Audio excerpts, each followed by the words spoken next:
What's up, boys? Today's November 10th, 2025. Just want to make a quick video today. No recap. I didn't take a trade today. Price just kind of didn't really go anywhere I wanted it to.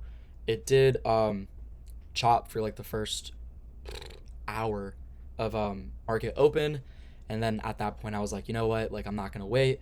And then price did dump to London lows, but I just wasn't, willing to wait that much. And looking back at it in hindsight, looking at the chart, I did see that my entry model didn't even present itself. So yeah, no trade today. We are gonna make a quick video. Just gonna talk to you guys. Um, I'm trying to do kind of like a new topic every day or every other post that I have. Something that I think that when I was younger or when I started trading, I would have appreciated. It's nothing too crazy. It's nothing too in depth. It's just broad topics that I think would help everyone, especially when you're beginning this route of day trading. It's hard, and I think any help any help is needed and necessary. So, just to show you guys how serious I am about this, writing some notes. So, today's video will be about the art of waiting. I know I've kind of said the same thing through multiple videos, but I think it's true, and I would like to go a bit more in depth in this specific topic and then venture out to others. So, the art of waiting, why patience pays more than skill. Let's just be honest. Most people can't sit still. Most people can't look at their computer and look at. For me, it's black and white candles, but can't look at green and red candles, just going up and down, up and down, up and down. They can't do that for an hour and a half. They can't. It doesn't seem like a long time, but when you're looking at just pure lines, like at one point you kind of turn like schizophrenic. I'm not talking with an experience because it's just lines to me, but some people, they kind of see it as like, all right, I've been here for so long looking at something where it doesn't give me outright value, like immediate value. So what am I going to do? I'm going to search for that value. I'm going to search for that value. Um, Even when it's not there, even when your entry model is not there, even when nothing in which fits your criteria presents itself. Um, and that for that exact reason, that's why you're hurting yourself. It's why you're not going to succeed, or you're going to detriment your success. You're going to slow it down, and the moment you realize that is, well, the moment you realize that and decide to change, that's when you're kind of like steering the right way. So, point one, point two, point three, point four, all kind of the same, but just going to go through them. Point one, waiting feels wrong. Like I already said, you don't want to just look at a computer, look at just candles going up and down. It doesn't make sense. But that's the game. It's part of this industry. It's part of this whole day trading space. So if you're not willing to do that, this isn't the job, or it's not the, you know, thing you really want to be doing for the rest of your life, or at least for a long time. Not at all. It's practically like a whole thing. I've said it before. It's like 90% looking at a screen and 10% executing. So rewire your brain. So if you want to change and you're currently in that position where you're impatient and you have to click something, but you don't want to quit and you know that it's possible, rewire your brain.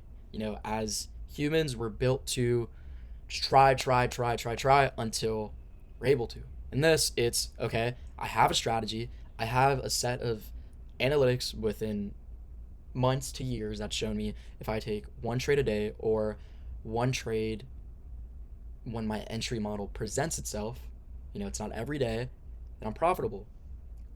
It doesn't say if you take a trade every single day, even though your entry model doesn't present itself and market condition is just pretty shit, and you take a trade, it's not going to say that you're going to be profitable. It's probably going to say the opposite. If anything, do that. If anything, backtest a session where you're just trading where your entry model doesn't present yourself, and you'll see how unprofitable you probably are. So rewire your brain if you truly want to change and you truly want to be in the right position. Because if you don't, you're kind of cooked, and I would just quit now if you don't want to change. Point two, patience protects you. It's pretty simple. Patience protects you.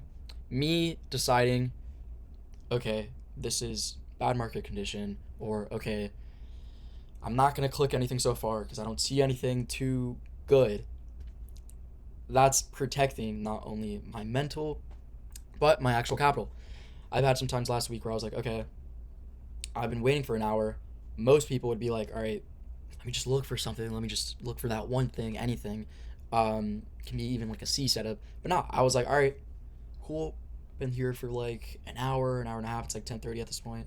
I'm gonna step off. Tomorrow, I'll see if something really catches my eye, and that's how it should be. And I don't mean patience even just within these hour time frames. I mean patience within days.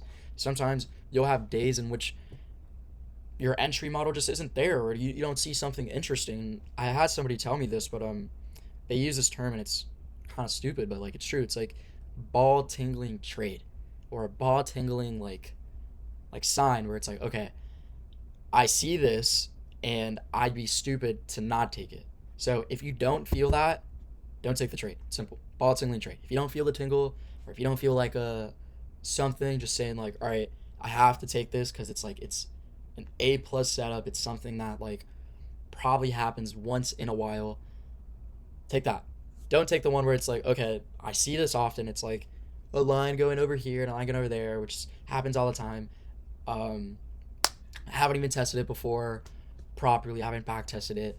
But I'm still gonna take it because whatever, I think it's gonna play intuition, whatever. It's not gonna work, or most of the time it won't work. Point 3, patience creates timing. Kind of like I already said, but it's in terms of pinpointing that moment. Pinpointing that moment, and like I said, you want to take the trade. But it's not just, how do I say it? It's like you have your general broad basis, and then you have your narrow basis. It's like an English class. General, broad. General is like this overall thing. The market, candles, the movement of it. And then narrow is this one specific thing. It's like a tiny little hole like that a needle can go through. That's essentially how you want to look at it. You want to look at it as you're pinpointing, maybe not the perfect, because like the perfect is never gonna happen. If you have like the perfectionist mindset, but you can get close to perfect. You can get close to 100% setup. So that narrow point in which you want to time correctly is that A plus setup. The moment you can spot those correctly and not like the C or even B setups, then you're good. Point 4, last point, written down, is waiting builds confidence. That's all it is. Everything's kind of like the same, but I think you get the gist of it. Waiting builds confidence. You kind of teaching yourself, and back to point 1, rewiring your brain, saying, okay, I'm gonna wait as long as I have to, as long as it takes, until what I want to see occurs. And then you doing that, and you seeing and saying to yourself like, oh, I'm now constantly or relatively winning most of the time, or I'm even more profitable because I'm waiting, because I'm not taking any setup that occurs or just any movement in price, because I'm doing all of that. How I've been doing trading is so much better. Like, it's like, how do I say it? Like, let's say you doing that gives you a 55% win rate, which is almost nothing. If it's like a 1-to-1, for example, you waiting, lowering your frequency of trading in general within a month, let's just say, you've not only conserved your capital, conserved your mental capital as well, but you're also winning more and losing less. So, to top everything off, I'm just going to say this. It's like my last sentence. Do less, less is more. That's all it is. If you do less and you do it correctly, it ends up outweighing being constantly there and taking trades that you shouldn't be. So it's already been like 10 minutes. So if you guys enjoyed this video, subscribe, comment, leave a like. Let me know if you guys have any suggestions. I'll be making these videos pretty often. I'd say like 3 times a week, depending on if I take a trade. If I take a trade, I'll be substituting that. But if I don't, I'll still be posting these videos. I'll try to do 3 times a week, maybe more. So thank you guys for watching. Today is November 10th. Tomorrow I'll see if I take a trade, because tomorrow is a bank holiday, I'm pretty sure. So I might not trade. I've heard many people don't trade because it's a bank holiday, or any bank holiday in general. They don't trade. But yeah, if anything, I'll see you guys on Wednesday, or I'll post a video tomorrow, something kind of like this. New topic, new fresh topic. But yeah, thank you guys for watching. November 10th. See you guys soon. Peace.